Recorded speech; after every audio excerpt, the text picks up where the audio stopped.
There's something I tend to do a lot, especially when we have something big coming up, like a trip or a graduation, or someone's coming for a visit, or a holiday is going to be coming up. I'll catch myself being totally aware of a month that hasn't even arrived yet, or a part of the year that I already know will be busy. Sometimes it's specific, like I'm thinking of specific things. Other times it's just the sense that there's a lot coming.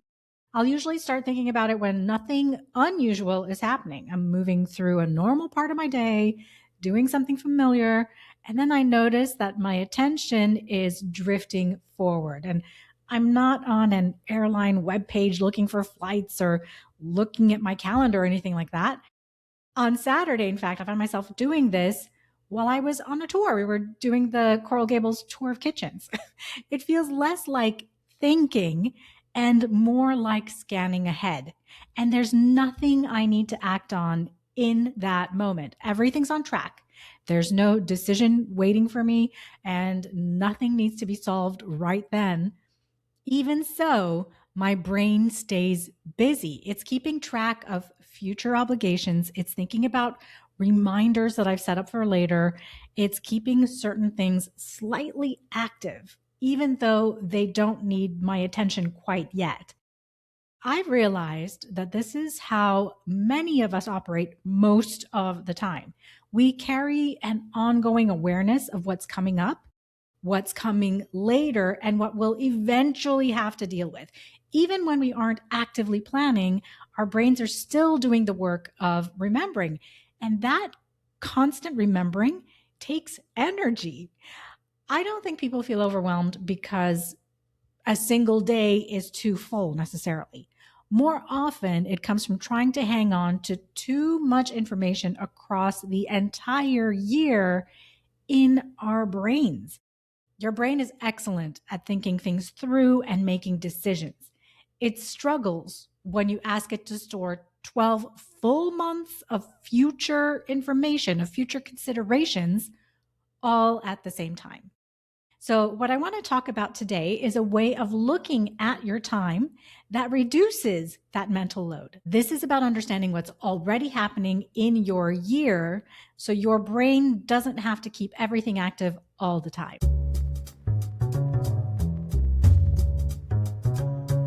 Welcome to Organizing for Beautiful Living. I'm Z Siman, the Choosy Organizer. This podcast is about creating homes that support real life, not perfection. We're choosy about what deserves our time and energy, so there's room for calm, confidence, and joy. And I'm really glad you're here. This is episode 97, How to Look at Your Year Without Overplanning. I want to talk about how you look at your time before you try to plan it. A lot of stress around planning comes from trying to remember too many time frames in your head at once. The full year, the next few months, and this coming week all tend to blur together. Yeah. And when that happens, it's hard to tell what deserves your attention right now and what doesn't. So what we're doing here is slowing that down. We're separating time into 3 clear layers so each one can make sense on its own. That way, you're not thinking about the entire year while also trying to decide what to do tomorrow. And here's a simple way to understand why this helps. Different stretches of time are useful for different kinds of thinking. The first layer is looking at the whole year. This helps you understand what's coming and what kind of year you're in. This layer is what people are talking about when they say the season of life. What season of life are you in? It's about the phase of life you're in. Do you have very young kids like babies and toddlers and figuring out childcare and preschools? Are you about to become an empty nester and you're thinking about downsizing or what life is going to look like with no kids in the house except on vacation?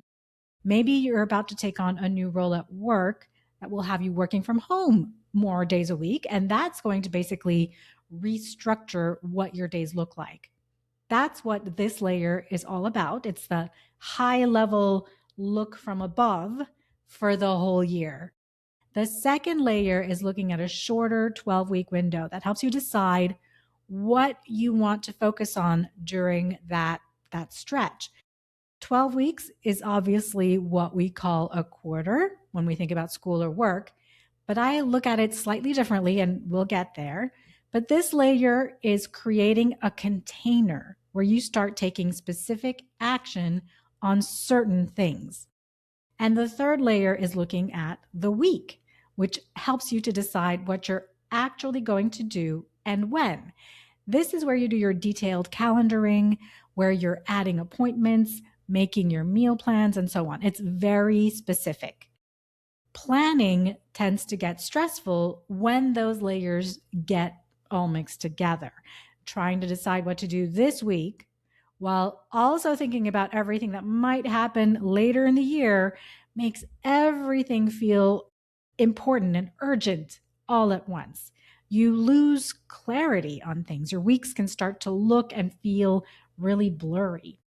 So instead of trying to plan better, right, trying to get more specific on every item on your calendar, it helps to let each layer of time do its own job. Okay.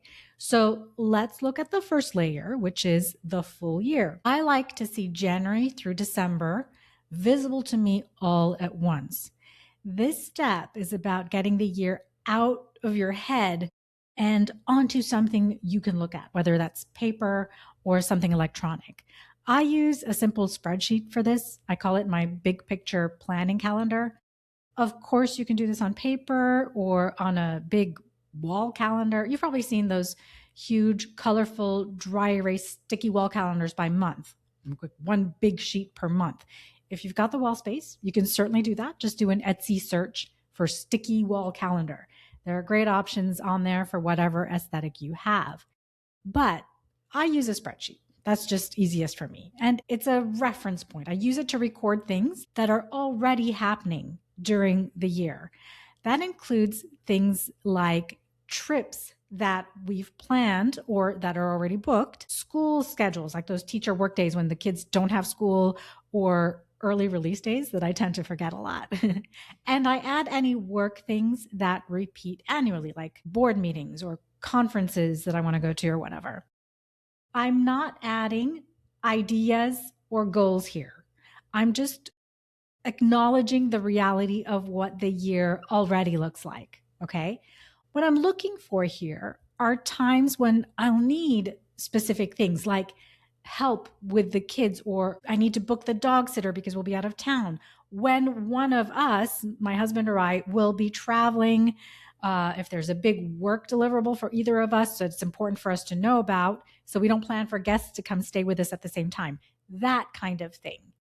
When this information only lives in your head or on different pages of your planner or on different screens of your computer, it requires constant effort to remember. When you write it down and see it spread across the entire year, it becomes easier to understand why certain months feel full and why others feel more open. You stop expecting every part of the year to feel the same. And that understanding changes how planning feels later. When you skip the step, you start to feel urgency a lot. You might agree to things without seeing what you're stacking those things on top of. You can start to feel behind without being able to name really what you're behind on. And certain times of the year feel harder. And you might assume that's just how it is, right? Like around the holidays at the end of the year or in the summers when the kids are out of school. But seeing the whole year laid out helps you understand your own capacity better. And it helps you to see where you will need additional help. Once you understand the year, you can then make clearer decisions about what to focus on next. For a long time, I would plan everything in annual cycles, like a lot of us tend to do, right? I would set goals for the year and then break them down to quarterly or monthly and then down to weekly. On paper, that all looks reasonable. But every year, towards the end of the year, the same thing would happen. The year felt compressed, like I was running out of time. Everything I hadn't finished felt more pressing, even though I'd been working consistently. And that pressure didn't stay contained at work. I felt it at home, especially in the middle of the week. And it showed up in how rushed our everyday routines felt. A lot of the time, I felt like I was rushing dinner so I could get stuff done before putting the kids to bed. And then I get behind on the bedtimes, and that was even more stressful. Or I'd rely on the babysitter and my husband, but then I would feel guilty about not relaxing with the kids. I missed being with the kids before they went to bed, just the reading time and the quiet time before they went to bed. What helped was shortening the amount of time that I was planning for. A few years ago, I learned about the 12-week year. This is a system created by Brian Moran and Michael Lennington. What stood out for me was the idea of treating 12 weeks as a complete planning period. And as the name says, they look at 12 weeks as a complete year, not simply a quarter that belongs within a full year. 12 weeks is long enough to make progress on something meaningful, but still short enough to stay close to what's happening in your daily life. When I started planning this way, I stopped trying to move everything forward all at once or allowing stuff to slip because, well, I've got 3 more quarters before this really needs to be accomplished. So, I could push it off till next month. And this wasn't just for work stuff, but for like researching a specialist for a medical thing we had going on, or finding a new dentist that took our insurance, right? So in the 12-week year, I could focus on specific goals for those 12 weeks. Most of the time, that meant choosing one work focus and one personal focus because not everything needs attention or can be completed by you at the same time. There are only so many things that you can accomplish. And that made my decisions a lot simpler. This 12-week period is where you decide what you want to work on next and what deserves your specific attention during just that stretch of time. Maybe it is finding a new dentist and a pediatric dermatologist and making that first appointment with them. It could also be about building a habit or creating space for something that's important. For me right now, it's rebuilding my reading habit. I let that drop quite a bit last year. I love reading. So I wanted to focus on that these first 3 months, these first 12 weeks. Now, this isn't the place to list everything you hope to improve eventually. This is about being very specific. When you're clear about what specifically this 12-week period is for, it becomes much easier to decide what belongs on your task list during each of those 12 weeks and what doesn't. Once that's clear, weekly planning becomes a whole lot more straightforward, right? You already know what you're working towards. The week then becomes more about timing. For me, weekly planning happens on Friday afternoons. It takes about half an hour. I look at my calendar, I plan my meals, I do my meal plan, and I note what's coming up. At that point, then I'm slotting things into the time that I have on my calendar instead of reconsidering my priorities or trying to figure out, what are my goals for this week? This is when the honor roll assemblies take priority over that one work meeting that can be pushed to a later time. This is when you know what has to get done this week, the things that have got to stay on your calendar for you and your family, and what things can get moved around because you took your priorities from your 12-week plan and you put them into your weekly calendar. And that makes the week feel manageable. So here's how all of this works together in a very practical way. Looking at the full year helps you understand what's coming. Planning in 12-week stretches helps you decide what to focus on next. Weekly planning helps you decide what you're going to do in the coming days. You still use just one calendar. You update it based on the year you've laid out, the goals you've chosen for the next 12 weeks, and the plans you've made for the upcoming week. Over time, those weeks add up and you make progress on the things that you actually want to do. So if planning has felt kind of unclear or kind of ambiguous to you, or there's a lot of last minute stuff you tend to have to squeeze in, both for yourself and your family, here's a concrete way to think about why that's happening. Think about the things you keep mentally reminding yourself about. Maybe they're trips that you need to take later in the year, or when your mother in law is coming to stay for a week in May, busy months that you already expect, tasks you keep telling yourself you'll handle later. Those reminders take up your mental space.